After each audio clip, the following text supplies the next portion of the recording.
Hi everyone, and welcome back to Living in High Colour, where we untangle the complexities of being coloured in South Africa.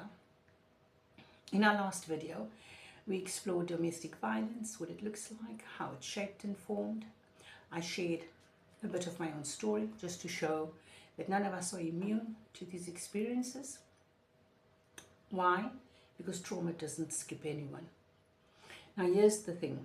When we take the time to ask what's the why behind people's behaviors, we often find the deeper roots where it all started. The crazy thing about domestic violence, as I have mentioned before, it leaves deep scars on all those exposed to it. And it causes serious dysfunction within families long after the domestic violence is over in the family home and the children have now all moved out and married, etc.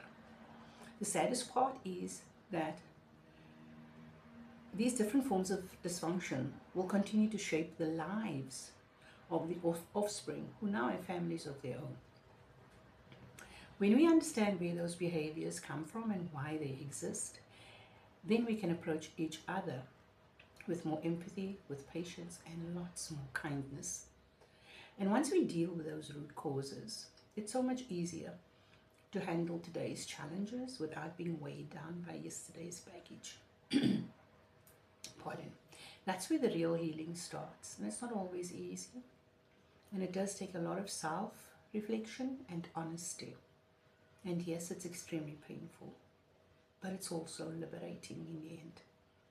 So today I want us to unpack both the negative and positive emotional legacies we might have or might not have inherited from generations past, without us even realizing it. And when we do recognize them, we can choose to keep the healthy ones and to break free from the unhealthy ones. So let's start with the tough stuff. The negative patterns or legacies we could have inherited. Those are the ones caused by the historical and intergenerational traumas that have been carried through generations and which still seems to have the power to shape the way we feel, the way we act and relate to each other even in today's life. These are the nasty ones that promote dysfunction in the family. Okay, so let me name them and then you can see if you can spot any that looks, sounds and feels familiar in the family that you grew up in, the family of your own now, or your extended family, or even in your communities. And they are unresolved grief or loss, anger and conflict, unhealthy communication patterns, mistrust of authority, parenting challenges, alcohol abuse, and chronic physical illness. Now let's stop for a bit and unpack these. Think about how unresolved grief or loss, whether it was the loss of a loved one or the loss of one's autonomy, how it was handled in our families and communities way back, right up until present day. Did they receive counseling? No. Counseling was a foreign word back then. That's not really an option. Is the counseling available today? Definitely yes. Are people aware that they can make use of it? Most don't. Now, in way back when, people would do one of two things in the face of grief or loss. They would lock it away, pretend it didn't exist, and just get on with day-to-day life until one day their door bursts wide open and everything comes rushing out with devastating effects. And what is that? Nervous breakdown. Growing up, I often used to hear of older folk having nervous breakdowns or snapped, he or she snapped, as people would say. And hearing that word snap, I would immediately conjure up an elastic band being pulled tight until it reached breaking point, and it does snap. But then as the years went by and I grew older, obviously, and I came to understand what these breakdowns were all about, because it came knocking at our door, I then started hearing of people having nervous breakdowns. And this was the strangest part of it, because these people having nervous breakdowns were now of my generation. And then there's that second way that people way back when would have of dealing with grief and loss. They would speak about their pain to everyone and anyone who would listen, but not in a way that actually brought about healing. It was more a regurgitation of the events, and it was just reliving the pain all over again. And this, unfortunately, is where unprocessed trauma can lead to that victim mentality, which makes it difficult for the person to move forward. Why? Because being a victim can become a defining aspect of their identity. I'm a victim. Why? Why would you want to be a victim? Because it gets people's attention and sympathy. And it can be comforting. But it also makes it extremely hard to let go. So staying in a victim mindset does protect you from feeling vulnerable or taking risks. But it can also hinder personal growth and healing. Especially if that person avoids taking responsibilities for their own actions. And then when it starts becoming a case of blaming everyone else. So, recognizing these patterns, this is the first step towards change. Let's go to anger and conflict. I've long looked at our population group, and I've seen an angry, frustrated, and aggressive group of people. How many of us have seen a simple disagreement turn into an all-out fight, war in the home between parents, or between siblings, or between parent and child? How many times have you seen a child or a parent break their own windows in a fit of rage and then spend precious money that they don't have, fixing it, replacing it, when it's all blown over and tempers have cooled down until next time? And this was and still is the norm. Many don't even know why they are so out of control, or that they are even out of control, or why they are permanently angry. Many don't even know that they can regulate their emotions, or that it is okay to keep quiet, not say anything, and walk away from conflict. And then we get to the unhealthy communication pattern. Unhealthy communication pattern. I don't know what happened there. Was that a glitch in the matrix, isn't it? Let's look at households in our communities. On second thoughts, let's look at our own households. Let's see how the following has all been normalized. Talking to each other in harsh, abrupt, sarcastic, and unkind tones. Being disrespectful towards each other and provoking an argument, whether it's sibling, whether it's an argument between siblings or parent to child, or between parents. And then there's the heckling, the gaslighting. Conversations are now turning into shouting matches. You do not tell me what to do. You're not the boss of me. And there's absolutely no winners there. Now that's not communication. That, my dear, that's a verbal warfare. Does it sound familiar? And then there's the mistrust of authority. Because of the terrible root of oppression that our families and communities had silently endured through the years, is a deep-rooted mistrust of figures of authority. And it's become even a matter of trusting other people fully too. And then fifth point is parenting challenges. And here's a big one. Because traumatized parents often pass wounds on without meaning to. The pain they've never dealt with, that some of them don't even realize that they have. It trickles down to the next generation. And then their coping mechanisms are not healthy ones, which brings us to alcohol abuse. And then let's be real about this one. Alcohol has been one of the most destructive legacies. Advertised as a fun, glamorous, lovely way to unwind. A big lie. Because for people carrying unresolved trauma, because of oppression especially, it becomes a numbing agent, a way to escape. But the escape only lasts for a short while. And in that short while, as I've said previously, all hell breaks loose. And then it ends. And then the cycle starts up all over again. So let's just face the facts here. Let's call a spade and not a shovel. What has always been the focal point of parties? Just think. Alcohol. I have personally heard it said that a party can run short of food, but definitely not of alcohol. I'm like, huh? Really? And what normally happens when alcohol is present? We've all seen it. We've all experienced it in some shape or form. Alcohol lowers one's self-control. It loosens the tongue, which allows that which is bottled up to freely spill from the lips, and fights occur. Heavy fights. And many of us would know of one person in the family, extended family, whatever, who's famous for going off the rails when he or she has had some alcohol. But then again, it's normalized, it's laughed about, it's a laughing matter. Nothing is done about it. And how often have we heard someone say they were so drunk they can't recall what they did, where they were, etc. Now, is that healthy? No, it's not.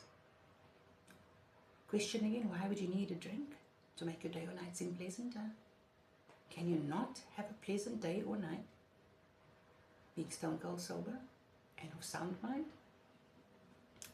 Question is, what are you escaping from? And then there are the high-functioning alcoholics. A lot of people are not going to like me for saying this, but I'm going to say it because it's so accepted, it's so normalized, and no one sees the harm in it. And there's harm. And these are extremely sociable. These high-functioning alcoholics, they are extremely sociable. They're genuinely likable. But alcohol plays a major role in their lives. They go to work, they pay their bills, they buy their groceries, they don't bother nobody. They seem to be unaware of the huge amounts of money they spend on alcohol. But then again, it's their money, right? They never miss an opportunity to have a drink. They're always ready for it. Always ready to create a reason to have it. And there's never any dramas attached to their social events. And it looks like they are leading absolutely perfect lives. And we see how the pattern gets repeated from one generation to the next. And for many, this is their legacy. A legacy which even seem oddly proud, they could be proud of. The ability to drink without going on a rampage. But remember, alcohol is used to dull the pain of something. Is it healthy? No, it's not. And then there's the physical illness. Headaches, insomnia, nightmares, constant tummy issues, to name but a few. These are the physical manifestations of an internal struggle. And I think we are all aware of that. We've all experienced it probably. If there's anyone out there that's not experienced it, well, good for you. And then lastly, there's the scourge of today called substance abuse. And it is a scourge. It's an epidemic. And it has, literally, this is how alcohol has evolved from alcohol to substance abuse. And it's ripped families, homes, complete neighborhoods apart. But that's a topic that we will cover in a separate video. I'd like you to think about these negative legacies. Have you inherited any of them? Do you see any of them running around in your life, in your family life, whatever? And if so, how has it affected your own life? Your mental health, your relationships with your family members, be it siblings, parents, your kids? And how has it affected your physical well-being?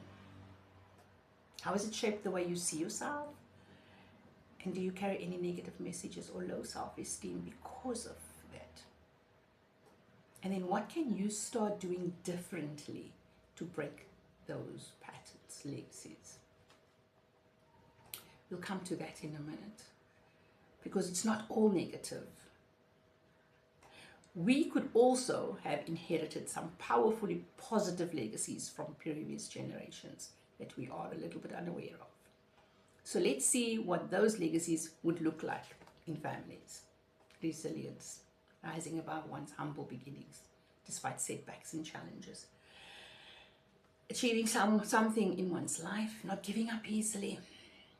Can say no to trying new things which that family knows is detrimental to their health, well-being.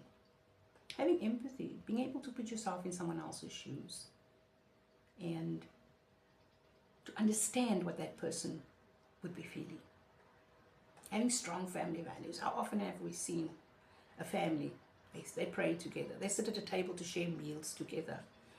They're thankful for their food and whatever they have. They share for them. They share the chores in the house. There's rosters. Everyone has their duty. They keep their home clean. They keep their environment clean. Inside, outside, even outside the gates, even in the street, they'll keep it clean. Because they are taught, keep it clean. And then they express care and concern for one another. They speak respectfully to each other. They speak respectfully to the elders, whether it's elders in the home, next door neighbors, whatever, the neighborhood. And there's no gaslighting, there's not need for that. And then we have those who have the good work ethic. Having a good work ethic, reliable and punctual and good steward of the company property, and your word is your honor. People rely on you and they know they can depend on you, and it's like, he or she are that person. You know what? That person doesn't break a promise. He or she will keep it, come whatever. And then there's that good coping skills, where in communication is encouraged. And those are the gifts that is carried forward despite pain. So let's think about these positive legacies. Have you inherited any of them? And how can you make sure that these are the ones you are passing on to your children, nieces or nephews, or even the next generation?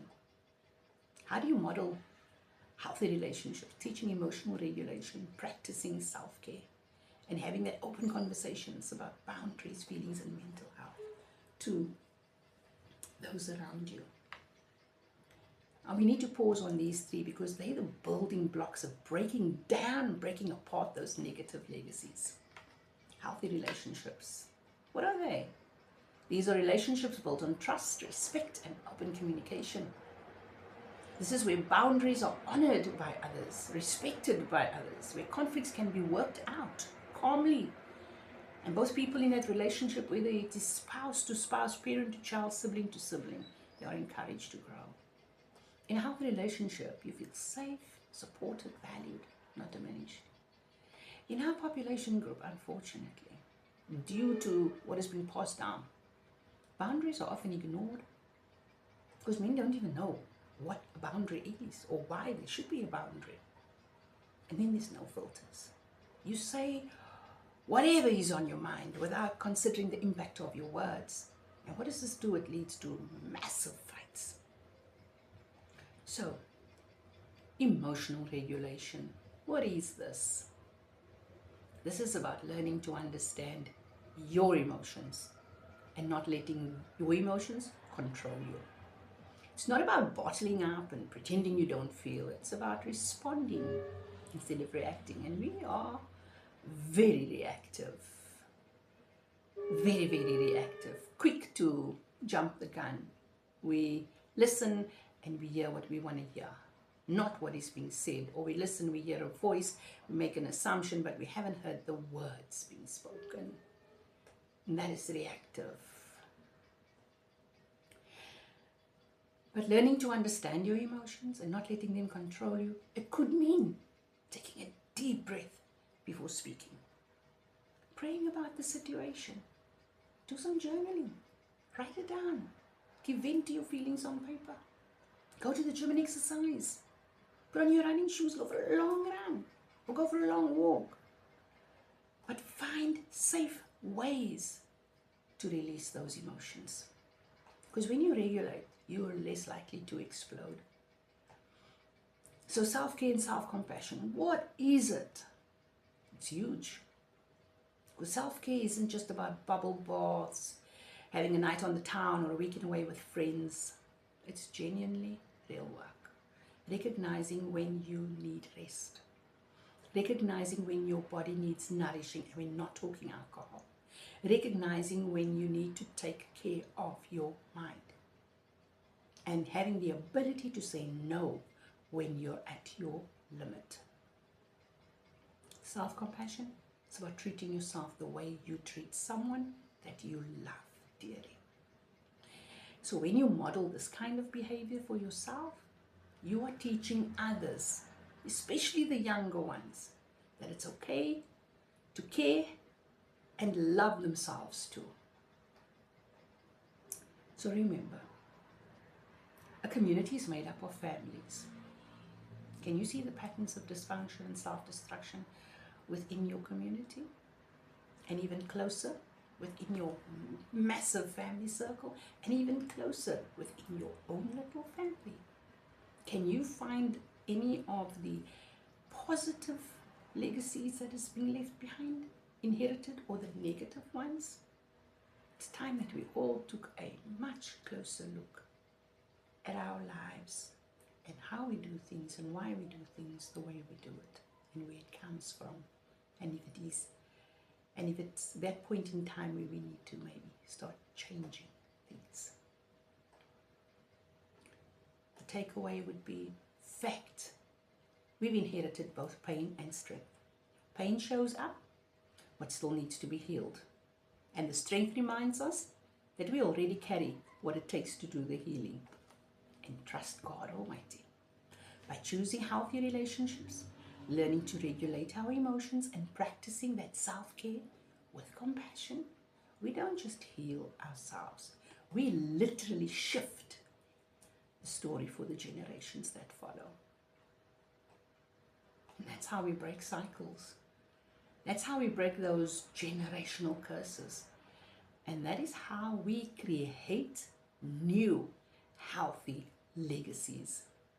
Every small choice you and I make today is a step toward a tomorrow that not only looks different or feels brighter, but is freer than what came before. And that's right. Remember this. You cannot change the past. You cannot change what has been done. It's done. We need to get to the point in our lives where we forgive and we let go of that and not be bound to that which we cannot do anything about. However, we can shape our present, and we can absolutely set a new direction for our future, the future of our children and our grandchildren and future generations. So, with that said, thank you for joining me, and I do hope that you found this topic as interesting as I have. Please do like, subscribe, comment, and share this video. Till next time. Adios.